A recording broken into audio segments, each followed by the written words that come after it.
Assalamualaikum warahmatullahi wabarakatuh. Alhamdulillahilladzi hadana lihadza wa ma kunna linahtadiya laula an hadanallah. Asyhadu an la ilaha illallah wahdahu la syarikalah wa asyhadu anna Muhammadan abduhu wa rasuluh la nabiyya ba'dah. Amma ba'du. Para hadirin netizen yang dimuliakan Allah Subhanahu wa Ta'ala, muncul lagi video-video yang disebarkan oleh Ba'alwi berisi fatwa Syekh Mahdi Roja'i. اولا اثبات نسب و سیادت هر خاندانی طبق موازین فقهی، کلا فقه اسلام چه فقه شیعه چه فقه اهل سنت، مبنا بر این است که یک خاندانی ظرف صدها سال شهرت به سیادت داشته باشد و الان معیار ما الان در ایران برای اثبات سیادت و احراز سیادت مسئله شهرت. یک خاندانی همین اندازه‌ای که ظرف 100 سال 200 سال 300 سال شهرتی به سیادت داشته باشند، از جهت موازین فقهی و ضوابط علم انساب چنین خاندانی سادات میشن. و قال با علوی اینا الان چیزی نباشه در حدود 700-800 سال یک شهرت جا افتاده‌ای در انحای عالم، در اندونزی، مالزی. این که چرا مثلا علمای انساب در متقدمین چرا متعرض عبیدالله فرزند احمد مهاجر نشدن؟ آقایون نشستن الان در زمانی و در عصری دارن زندگی میکنن که عصر ارتباطاته. الان یک فرزندی در اقصای دنیا به دنیا میاد، در اقصای دنیای دیگر میفهمن که این به دنیا آمده. در اون زمان ارتباطات نبوده. این بر این ارتباطاتی که الان هست در اون زمان اینا نبوده. این علم النسب و موازین شرع، انا سألت استادي سيد المرعشي شهاب الدين المرعشي قال لو أسرة في فترة 200 سنة إلى 300 سنة عندهم شهرة أجيالية بالسيادة قال يكفي. Perlu diketahui bahwa Syekh Mahdi Roja'i ini adalah orang Iran dan orang Syiah. Padahal Ba'alwi dalam serangannya terhadap Kiai Haji Imaduddin Utsman Al-Bantani menuduh menggunakan dalil Syiah, menuduh menggunakan kitab Syiah oleh karenanya tidak sah. Tetapi ketika mereka menemukan penguat atau pembela dari Syiah, itu sah. Itu boleh. Inilah yang disebut kocar-kacir, panik, dan bulet-bulet. Namanya juga usaha. Apa ajalah yang penting menghasilkan. Malu? Gak usah malu. Hadirin yang dimuliakan Allah Subhanahu wa Ta'ala, okelah. Akhirnya Ba'alwi juga menggunakan orang Syiah. Seperti sudah dibahas sebelumnya, buku-buku apapun yang menunjang kepada ilmiah, kepada fakta, kepada sejarah, kepada sains, itu tidak masalah berasal dari manapun. Siapapun yang menulis itu tidak jadi persoalan, karena ini masalah ilmiah, masalah fakta, masalah sejarah, bukan masalah akidah. Seorang Adam Smith, bukan Bahar Smith ya, seorang Adam Smith mengemukakan teori ekonomi untuk menunjang keberhasilan ekonomi manusia, itu sudah sangat lama dipelajari oleh orang Indonesia. Karl Marx yang memberikan ide bagaimana pemerataan ekonomi itu sama rata sama rasa, sosialis, itu juga banyak dipakai di Indonesia. Komunis, bahkan orang-orang kafir yang menemukan teori-teori kedokteran, yang menemukan vaksin, yang menemukan penisilin, yang menemukan atom, Einstein dan lain sebagainya, itu boleh dipakai. Karena apa? Karena ini masalah ilmu, bukan masalah akidah. Kecuali kita memakai prinsip-prinsip keimanannya, prinsip-prinsip akidahnya. Banyak diantaranya orang-orang komunis itu ateis, tetapi kita tidak mengambil akidahnya. Betul? Silakan mereka tidak percaya Tuhan, tetapi dalam urusan mendiskusikan penyakit misalnya, atau mendiskusikan urusan masyarakat, kesejahteraan masyarakat, ya kita bisa sama-sama take and give, saling memberi, saling menerima. Hadirin yang dimuliakan Allah Subhanahu wa taala, kembali lagi tadi kepada i'timadul Ba'alwi ila Syekh Mahdi Rojai. Berpegangan teguhnya Ba'alwi kepada Syekh Mahdi Rojai. Syekh Mahdi Rojai ini adalah ahli nasab dari Iran, dari Syiah. Beliau memang banyak membuat buku nasab. Itu diakui sendiri oleh Kiai Haji Imaduddin Utsman Al-Bantani. Tetapi seorang pakar, seorang ahli ketika berbicara tidak sesuai dengan kepakarannya, tidak sesuai dengan argumennya, tidak sesuai dengan data dan fakta alias opini-opini saja, tentu tidak beda nilainya dengan orang-orang biasa, orang-orang awam. Seorang dokter bedah ketika berbicara masalah kedokteran, dia tidak ada referensi, tidak ada penelitian, tidak ada argumen-argumen yang memadai dari literatur kedokteran. Yo kalah sama perawat yang punya data. Wah, ini nggak boleh ini tidak boleh dideteksi dengan ini. Bapak dasarnya dari mana? Tidak ada. Biasanya orang-orang yang bicara tanpa data itu tidak yakin. Karena tidak ada datanya, maka dia berusaha menutupi dengan opini. Dengan menyematkan saya ini ahli. Dengan menyematkan saya ini berpengalaman.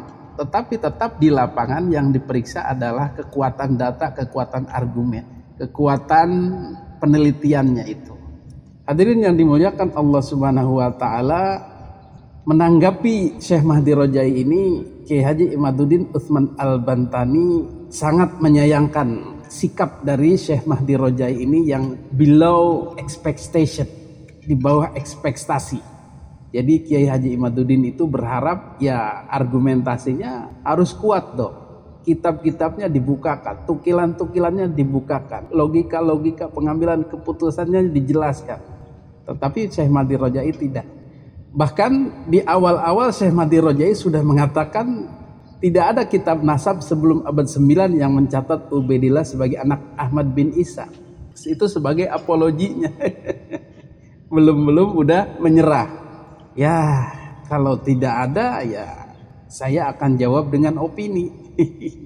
Dengan alibi yang lain, begitulah kira-kira. Jadi Syekh Mahdi Rojai pun menyerah. Tidak ada kitab nasab sebelum abad 9 yang menyatakan atau mencatat Ubaidillah itu anak Ahmad bin Isa. Tetapi Syekh Mahdi Rojai langsung ke Syuhrah wal Istifadhah. Sudah terkenal, sudah diketahui banyak orang, sudah banyak orang menyebutnya Sayyid. Nah, lah kalau jawaban sudah terkenal aja dengan cukup dengan opini, dengan ngomong begitu, ya tidak ada bedanya dengan para pembela Ba'alwi di Indonesia, kata Kiai Haji Imad. Tidak ada bedanya dengan Kiai Fahru Raji, tidak ada bedanya dengan Rumel. Menurut Kiai Haji Imaduddin, syuhra itu boleh untuk kesaksian adanya cerita nasab ini. Tetapi itu variabel pembantu. Ketika tidak ada yang menganulir atau membatalkan atau menyanggah syuhra itu. Sudah dijelaskan di video sebelumnya. Ketika di suatu daerah sudah terkenal cerita bahwa Halilintar itu adalah putra Bung Karno dari istri orang Menes misalnya, terkenal di Menes, bahkan terkenal di Banten. Nama Halilintar, orangnya gagah, bicaranya juga gagah, mirip Bung Karno. Itu sudah terkenal sebanten. Itulah disebut Syuhrah wal Istifadhah. Nah, menurut Mahdi Rojai ini, keterkenalan Halilintar sebagai putra Bung Karno dari ibunya yang dari Menes itu cukup. Tidak perlu cross check lagi ke kesejarahan Bung Karno dan istri-istri dan anak-anaknya yang selama ini ditulis orang, ditulis para penulis. Lah kalau begitu, yo lakola makola jadinya. Orang bisa berkata apa saja kalau tidak ada sanad periwayatannya. Ya setiap orang bisa mengaku putra Bung Karno dan disahkan oleh Mahdi Rojai kalau dasarnya Syuhrah wal Istifadhah saja. Menurut Kiai Haji Imaduddin Utsman Al-Bantani, untuk memvalidasinya ya terpaksa harus dicek ke sumber asli, ke kejadian awal, ke data-data awal, ada nggak yang mencatat. Kalau kasus anak Bung Karno tadi, ada nggak yang mencatat Halilintar itu anak Bung Karno? Satu saja yang menyatakan itu. Buku-buku di tahun 45, 46, 47, 48 atau tahun 80 lah misalnya begitu. Jadi dalil ini ya sangat mudah dipatahkan. Ketika Syekh Mahdi Rojai mengatakan, itu kan sudah terkenal, sudah tenar orang bicara begitu. Coba Bapak cek di kitab-kitab dahulu, ada nggak yang mencatat? Tidak ada.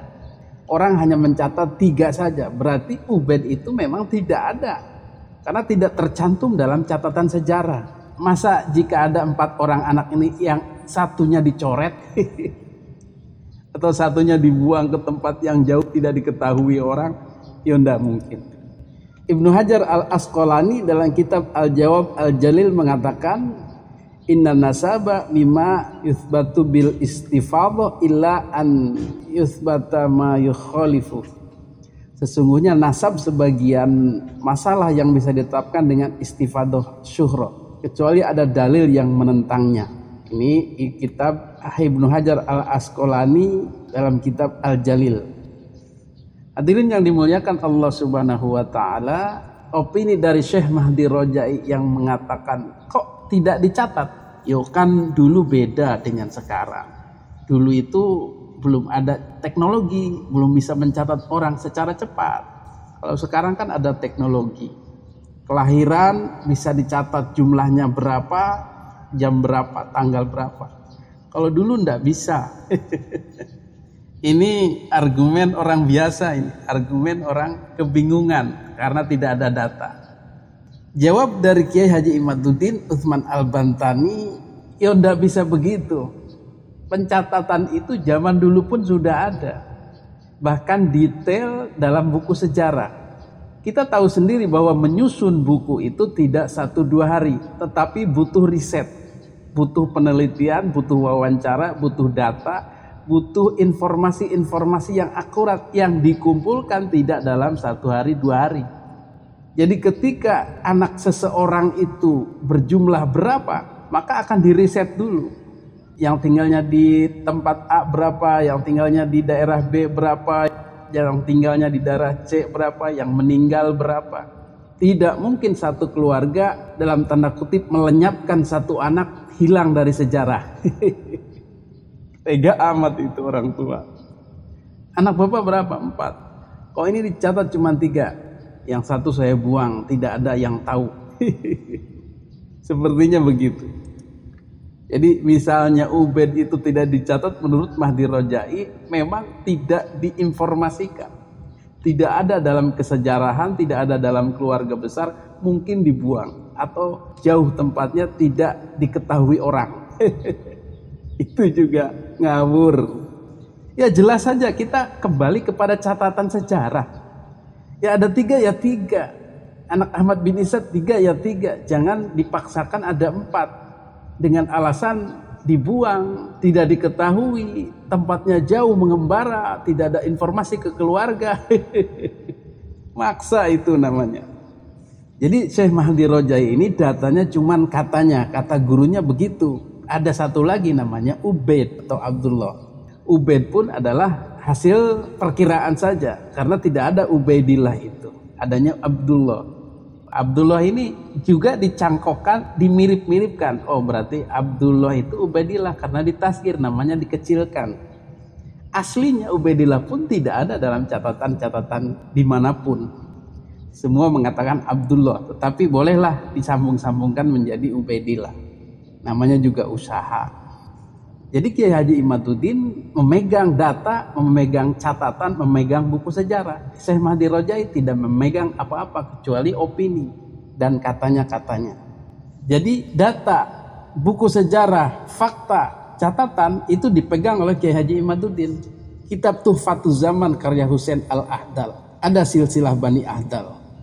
Hadirin yang dimuliakan Allah Subhanahu wa taala, Apa jawaban Syekh Mahdi Rojai ketika tidak ditemukan data Ubaid itu anak yang keempat dari Ahmad bin Isa? Maka dia menjawab, kan kitab-kitab baru, kitab-kitab abad 14 itu mencatat. Dia mengambil yang update, paling update katanya. Jadi yang baru-baru inilah yang dia pegang. Loh, kalau begitu, kalau tidak merujuk yang data awal ya ngaco. Orang mengarang kitab A mengatakan anak Ahmad bin Isa sekarang ada 10. Tadinya 4 Ubaidillah, tambahin kelima Samlawi, Suparman, Suparmin, Sumardi, Sumarno. Ini juga anak-anaknya. Kenapa? Karena ini ada kitab baru yang ditulis, ini berkembang anaknya menjadi banyak karena dia beranak lagi. Maka logika atau pengisbatan seperti ini ngawur, ngaco, bahaya. Kalau begitu nanti akan banyak keturunan Nabi yang baru-baru karena datanya terus diperbaharui dari kitab-kitab yang dibuat baru oleh pemalsu misalnya. Aduh. Ya kita juga bisa bikin lah, kita berbahasa Arab dengan manuskrip kertas-kertas yang tua lama dilebeli dengan tahun-tahun lama. Ini yang diprotes Kiai Haji Imaduddin Utsman Al-Bantani. Ya jangan begitu. Kalau mengisbat nasab itu masa buku-buku baru, anak-anak yang baru. Ya Ba'alwi ya menjadi anggota karena tambahan baru. Tidak bisa. Kiai Haji Imaduddin Utsman Al-Bantani tidak bisa menerima cara Syekh Mahdi Rojai ini. Karena tidak ada verifikasi ke sumber awal. Kesejarahan awal itu tidak sama dengan kesejarahan baru. Jadi menurut Kiai Haji Imaduddin, Syekh Mahdi Rojai inilah yang mengarang kitab nasab dan menambahkan Ubaid itu sebagai anak Ahmad bin Isa dengan metode tadi itu, mengambil yang terbaru. Padahal yang data lama, kejadian otentiknya di TKP-nya nggak ada, dia tambahin. Dengan alasan tadi itu sudah terkenal, sudah dijelaskan penyangkalannya. Jadi beliau Syekh Mahdi Rojai ini mengarang kitab berjudul Al-Muqibun. Dan Al-Muqibun itu tidak ada referensi ke fakta otentiknya yang di TKP-nya. Tidak ada referensi ke buku-buku lamanya, ya ditulis-tulis saja gitu. Setelah diteliti oleh Kiai Haji Imaduddin, penasaran beliau dari mana ini nukilannya atau catatan kaki atau argumentasi menyantumkan Ubaidillah ini. Ternyata sumbernya adalah pemberian atau oret-oretan dari gurunya Syekh Al-Mar'asyi. Nah, gurunya ini tempat ia bekerja di yayasan itu, ya ketua yayasan lah begitu. Dari mana catatan itu? Ada di footnote kitab Tahzibu Hadaikil Albab, kemudian ditahqiq oleh Syekh Mahdi Ar-Rojai. Nah, di dalam tahqiqannya itu dulunya tidak ada, diadakan, dimasukkanlah nama Ubaid itu. Kenapa Syekh Mahdi Rojai berani memasukkan data baru itu dalam kitab lama? Karena dia katanya dari gurunya Syekh Al-Mar'asyi. Nah, kemudian Kiai Haji Imaduddin menelusuri siapa Syekh Al-Mar'asyi ini. Nama lengkapnya adalah Syekh Syihabuddin Al-Mar'asyi An-Najafi. Gurunya ini adalah murid seorang Habib Ba'alwi, namanya Muhammad Aqil Alawi Al-Hadrami, yang mengarang kitab Al-Atbul Jamil dalam kitab Tahzib halaman 278. Nah, ternyata Kiai Haji Imaduddin berhasil menemukan dalam tanda kutip biang keroknya. Ternyata dari Ba'alwi juga sumbernya, dari tokoh Ba'alwi juga sumbernya. Jadi menurut Kiai Haji Imaduddin, ini opini ini walaupun tanpa dalil, walaupun tanpa data dan fakta yang otentik, tetap diperjuangkan. Karena apa? Karena ta'ziman wahtiroman kepada gurunya, menghargai, menghormati. Hadirin yang dimuliakan Allah Subhanahu wa taala, kenapa Kiai Haji Imaduddin sampai menelusuri sedetail itu? Karena penasaran, kok ini orang tidak ada fakta kok berani? Tidak merujuk kepada sejarah yang otentik kok berani? Oh, ternyata ada bias, ada subjektivitas. Maka itulah kenapa prinsip data itu bisa hilang, prinsip keilmuan bisa hilang, prinsip ilmiah bisa hilang karena subjektivitas tadi. Dan ini terdeteksi oleh Kiai Haji Imaduddin Utsman Al-Bantani. Alhamdulillah. Itulah seorang ulama seorang ahli, seorang cerdas yang tidak begitu saja mau dibodohi. Harus diteliti, dikorek-korek. Basis daripada Kiai Haji Imaduddin adalah data, argumentasi, kitab-kitab, dan bukan opini. Tetapi basis daripada Syekh Mahdi Rojai adalah opini-opini. Dan walaupun opini, Kiai Haji Imaduddin berusaha mencari tahu kenapa sampai opini ini timbul, dan mencari tahu ilatnya, penyebabnya. Subjektivitas itu ada, oh ternyata ini. Begitulah kira-kira. Kalau bahasa sederhananya beginilah. Misalnya ada kasus klaim tanah. Yang mengklaim itu sebenarnya kalau ditelusuri masih berkerabat dengan sang hakim. Tetapi halus, jauh, orang tidak faham. Maka ketika naik ke pengadilan dan berdasarkan fakta-fakta yang ada, seharusnya yang menang itu pihak luar yang bukan keluarganya hakim. Tetapi hakim ini bertindak aneh tanpa fakta dan data yang akurat. Dia cenderung kepada opini bahwa pemilik tanah ini adalah si X yang bagian dari keluarganya. Tetapi dia bungkus dengan opini-opini, dengan data-data. Tetapi publik sangat jelas, ini kok nggak ada datanya, kok bisa memutuskan milik si X itu. Nah, ada orang mirip Kiai Haji Imaduddin, Utsman Al-Bantani, menelusuri kok kenapa muncul opini yang subjektif ini. Nah, setelah ditelusuri ternyata begini, oh masih nyambung toh kekerabatannya dengan Pak Hakim itu.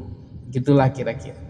Jadi orang yang cerdas itu walaupun dia beropini tetap akan dibongkar penyebab opini itu timbul, penyebab subjektivitas itu timbul, penyebab bias itu timbul.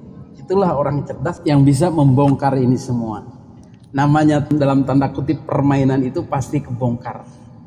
Hadirin yang dimuliakan Allah Subhanahu wa taala, maka apa yang diungkapkan Syekh Mahdi Rojai ini sama sekali tidak ilmiah, hanya berdasarkan asumsi-asumsi, opini-opini dan bias-bias.